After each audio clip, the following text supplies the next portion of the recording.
Bismillahirrahmanirrahim. Welcome to this video lecture. उम्मीद करता हूँ आप सारे ठीक ठाक होंगे। तो आज हम किसकी तरफ जाते हैं, कौन सा टॉपिक हम आज डिस्कस करने जा रहे हैं, तो आप सामने देख सकते हैं, आपके इस पेज पर मौजूद हैं। सही, जो टॉपिक आज हम डिस्कस करने जा रहे हैं वो है रिएक्टिविटी ऑफ कार्बोक्सिलिक एसिड्स। ये आज हम डिस्कस करने जा रहे हैं। तो किस तरह हमारे पास जो रिएक्टिविटी का मतलब है कि कार्बोक्सिलिक एसिड जो रिएक्शंस करते हैं, रिएक्टिविटी में पढ़ते हैं उसके रीजंस। हम क्या पढ़ते हैं? रीजंस कि कार्बोक्सिलिक एसिड या कोई भी कंपाउंड, उसकी जब रिएक्टिविटी की हम बात करते हैं तो वो कंपाउंड किन किन वजूहात की वजह से रिएक्शंस करता है, तो रिएक्टिविटी में हम वो रीजंस पढ़ते हैं। यहाँ पर कार्बोक्सिलिक एसिड्स की रिएक्टिविटी का मतलब है कि वो कौन से रीजन है जिसकी वजह से हमारे पास वो कार्बोक्सिलिक एसिड रिएक्शंस करते हैं। तो वो रीजंस जब हम पढ़ते हैं रिएक्टिविटी और फिर केमिकल रिएक्शंस अलग चीज़ है। सही, तो आपको पता है कि कार्बोक्सिलिक एसिड जो हमारे पास होते हैं उनके अगर हम स्ट्रक्चर की थोड़ी बात कर लें, किस चीज़ की? स्ट्रक्चर की अगर बात कर लें तो एक चीज़ हमारे पास ये वाज़ेह हो जाती है कि उनके जो स्ट्रक्चर हैं उसमें दो फंक्शनल ग्रुप मौजूद हैं। कितने जी? दो फंक्शनल ग्रुप्स उसके अंदर मौजूद हैं। एक तो हमारे पास क्या है? कार्बोनिल या कार्बोनाइल फंक्शनल ग्रुप, एक ये है, और दूसरा जो फंक्शनल ग्रुप मौजूद है वो हमारे पास ये है। तो ये कौन सा फंक्शनल ग्रुप है हमारे पास? ये है कार्बोनाइल।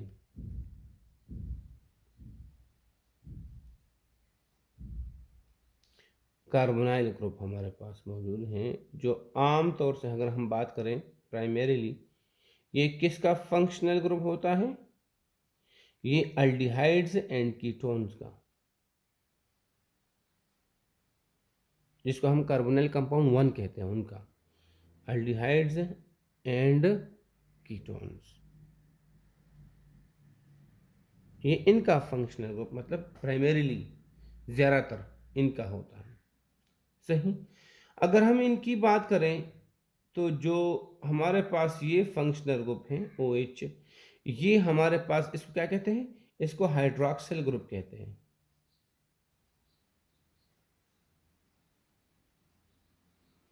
और ये किसका फंक्शनल ग्रुप होता है? ये किसका फंक्शनल ग्रुप होता है? ये आम तौर से होता है अल्कोहल्स का फंक्शनल ग्रुप। सही, तो चूंकि कार्बोक्सिलिक एसिड्स में अल्डिहाइड वाला फंक्शनल ग्रुप भी मौजूद है और अल्कोहल वाला भी, तो याद रखिए जो हमारे पास मैं आपको बताना चाहता हूँ वो ये पॉइंट हैं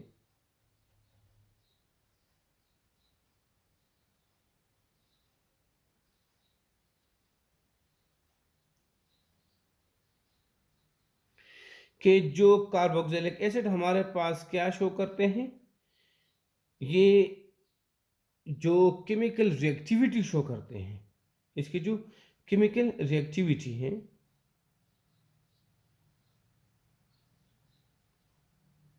जी, ये कुछ हद तक हमारे पास, ओके, इसकी केमिकल रिएक्टिविटी में हमारे पास टू सम एक्सटेंट ये किसकी तरह होता है? अल्डिहाइड्स एंड कीटोन्स की तरह सिमिलरिटी शो करता है केमिकल रिएक्टिविटी में, सिमिलरिटी।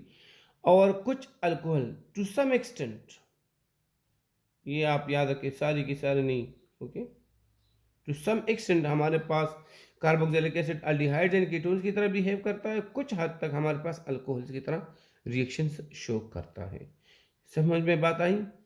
लेकिन उसके बावजूद हमारे पास कुछ ऐसे भी रिएक्शंस हैं अल्डिहाइड एंड कीटोन्स और अल्कोहल्स के, जो कार्बोक्सिलिक एसिड शो नहीं करता। जो जो करते हैं वो तो इजी हैं।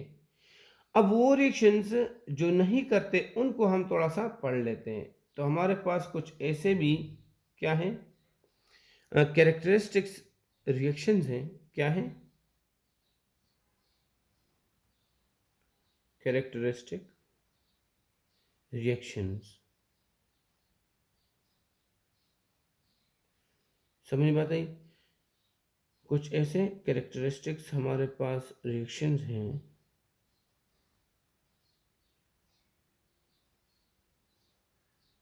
सही, अल्डिहाइड्स एंड कीटोन्स के, जो कौन शो नहीं करता?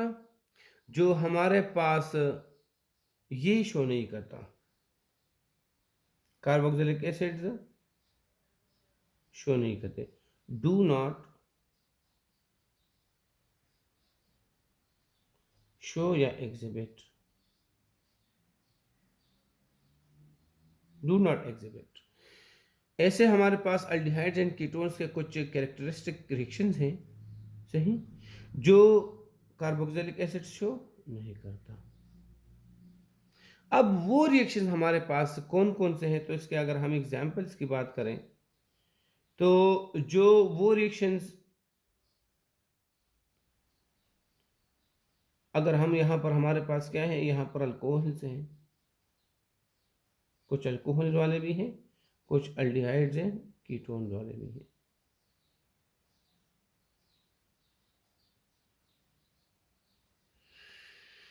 तो वो रिएक्शंस हमारे पास, जो अल्कोहल तो मतलब शो करता है, क्लियर है, और कार्बोक्सिलिक एसिड शो नहीं करता, तो हमारे पास है कंडेंसेशन रिएक्शंस।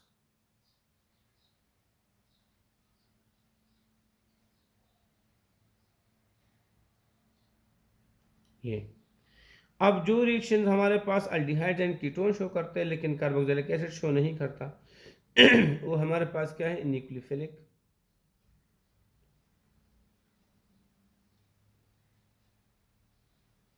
Addition reactions. अब क्यों शो नहीं करता, यहां पर हम इस चीज को थोड़ा सा डिस्कस करेंगे। सबसे पहले बता दूं कि कंडेंसेशन रिएक्शन होता क्या है। कंडेंसेशन रिएक्शन ये होता है कि जब हमारे पास कोई अल्कोहल आ जाता है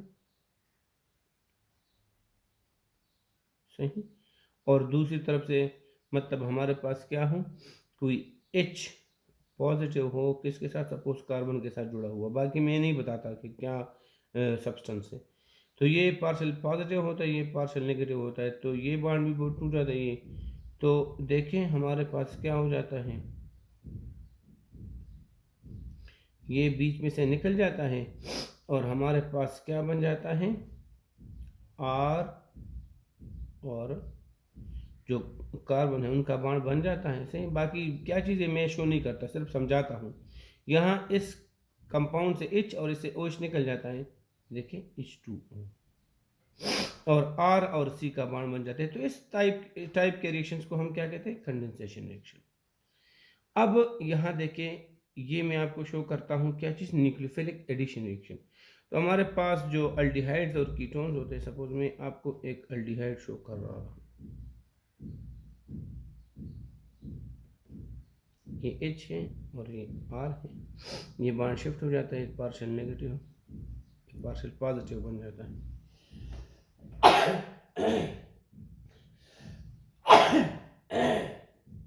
तो ये पार्शियल पॉजिटिव पार्शियल नेगेटिव। अब इस पार्शियल पॉजिटिव के ऊपर क्या करता है, यहाँ कोई न्यूक्लियोफाइल आ जाता है, क्या क्यों न्यूक्लियोफाइल आ जाता है और यहाँ पर अटैक करके ऐड हो जाता है, जिसको न्यूक्लियोफिलिक एडिशन रिएक्शंस कहते हैं। चाहिए ये हमारे पास आमतौर से अल्डिहाइड एंड कीटोन ये करते हैं, और इसमें अल्डिहाइड और कीटोन्स के चैप्टर में हम इसको डिटेल में पढ़ चुके। बात क्या है, अब आते हैं कि कार्बोक्सिलिक एसिड क्यों ये शो नहीं करता, ये मैं आपको समझाता हूँ। सपोज ये आपके पास क्या है, कार्बोक्सिलिक एसिड, ये क्या है O, और ये क्या है H, ये क्या है R है। तो होता क्या है जनाब, होता ये है कि हमारे पास जब ये पार्शल नेगेटिव हो जाता है और ये पार्शल पॉजिटिव हो जाता है, तो ये क्या करता है, ये कार्बन इस बॉन्ड को शिफ्ट कर लेता है वहां पर, सही, और इस हाइड्रोजन को किक आउट करता है in the form of hydrogen ion, जिसको हम एसिडिटी ऑफ कार्बोक्सिलिक एसिड्स में पढ़ चुके हैं। अब ये काम ये क्यों करता है, क्योंकि इसके बाद ऐसा करने से इसमें आ जाता है रेजोनेंस। ऐसा करने से ये क्या हो जाता है, इसमें रेजोनेंस आ जाता है, रेजोनेंस। और ये क्या हो जाता है, रेजोनेंस आने के बाद ये क्या हो जाता है, ये मोर स्टेबल हो जाता है। ये क्या हो जाता है, मोर स्टेबल। तो लिहाजा ये काम इस तरह ये कर लेता है। अब बजाय यहाँ देखें OH, अल्कोहल से कौन सी चीज आ रही है, OH। यहाँ पर OH का जो बांड है, ये बांड ये टूटने की बजाय उल्टा OH के बीच बांड टूट जाता है। तो हमारे पास कंडेंसेशन रिएक्शन का कोई चांस ही नहीं। कंडेंसेशन रिएक्शन तब होगी जब OH ये वाला बांड टूटेगा यहाँ से, तो OH जाएगा किसी और से H जाएगा, तो हमारे पास कंडेंसेशन हो जाएगी। तो यहाँ कोई चांस ही नहीं है, ये यहाँ शिफ्ट हो जाते हैं। ये देखिए डबल बॉन्ड बन जाते हैं, डबल और सिंगल आपस में शिफ्ट होते रहते हैं, तो रेजोनेंस डेवलप हो जाती है। अब ये तो ऐसा करते हैं, तो अल्कोहल ऐसा क्यों नहीं करता। तो अल्कोहल में कौन सा रेजोनेंस आना है, ये तो इसलिए करता है क्योंकि इसमें रेजोनेंस आता है और ये मोर स्टेबल हो जाते हैं। अल्कोहल में ऐसा कोई रेजोनेंस नहीं आने वाला, वो ये इसलिए अपने स्टेबिलिटी के लिए करता है। अब यहाँ पर अल्कोहल में चूंकि कोई रेजोनेंस नहीं आने वाला, तो ये क्यों ऐसा करेगा, क्यों, ये कोई स्टेबिलिटी की तरफ नहीं जाता अगर ऐसा कर भी ले तो इसलिए ये नहीं करता। लेकिन ये करता है किसके लिए, ये देखें इन दो चीज़ों के लिए। तो एक इसकी बात तो क्लियर हो गई। ये किसके साथ कंपैरिजन था, ये देखें अल्कोहल के साथ कंपैरिजन था। अब मैं दोबारा से इनके साथ, अभी मैंने कोई नहीं किया, अब पहले इसके साथ कंपैरिजन था कि ये क्यों हमारे पास कंडेंसेशन नहीं करता और ये क्यों करता है। ये OH तोड़ता है और ये सिर्फ H किक आउट करता है। दूसरा हमारे पास अगर हम आ जाएं, देखिए मैं फिर से बना रहा हूं,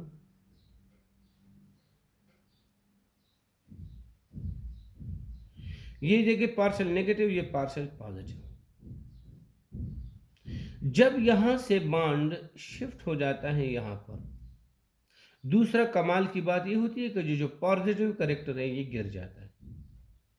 जो प्यास था ना, जो ऑक्सीजन का जो पार्शियल पॉजिटिव चार्ज, प्यास पार्शियल पॉजिटिव क्या है, पार्शियल पॉजिटिव चार्ज प्यास, सही, वो प्यास कम हो जाता है, उसकी जो तशनगी है कार्बन की वो कम हो जाती है। लिहाजा किसी भी न्यूक्लियोफाइल को वो घास भी नहीं डालता। यहाँ पर आकर कोई न्यूक्लियोफाइल इसके साथ क्या है, जब ऐड होने की कोशिश करते हैं तो ये ऐड नहीं होता, कि किसी न्यूक्लियोफाइल को ये क्या, वो अट्रैक्ट नहीं करता अपनी तरफ, क्योंकि इस पार्शियल पॉजिटिव में काफ़ी हद तक कमी आ चुकी होती है। जो अल्डिहाइड और कीटोन में जो हमारे पास होती है ना, देखिए ये चीज़, ये सपोज हमारे पास ये अल्डिहाइड और कीटोन में जो हमारे पास होती है ना, ये पॉजिटिव करेक्टर, ये कोई भी इसको कम नहीं कर सकता। लेकिन ये OH वाला बांड से जब ये बांड पूरा का पूरा शिफ्ट कर लेता है रेजोनेंस के लिए, तो इसमें काफ़ी कमी आ जाती है। लिहाजा फिर न्यूक्लियोफाइल यहाँ पर आकर ऐड नहीं हो सकता, और न्यूक्लियोफिलिक एडिशन रिएक्शन क्या हो जाती है, ये नहीं होती। ये हमारे पास ये यहाँ पर इसके साथ कंपेरिजन था और यहाँ पर इसके साथ कंपेरिजन, किसके साथ, अल्डिहाइड के। तो ना कंडेंसेशन रिएक्शन करता है और नहीं हमारे पास ये जो न्यूक्लियोफिलिक एडिशन रिएक्शन ये भी नहीं करता। तो ये वो रिएक्शंस थे जो नहीं करते। बाकी जितने भी रिएक्शंस हैं मोस्टली हमारे पास कार्बोक्सिलिक एसिड इन दोनों के साथ सिमिलरिटी शो करता है। क्लियर है। तो इतना ज़्यादा लंबा टॉपिक नहीं था, छोटा सा टॉपिक था ये, इसमें और कोई बात नहीं है इसको हम करें। चले, थैंक यू सो मच।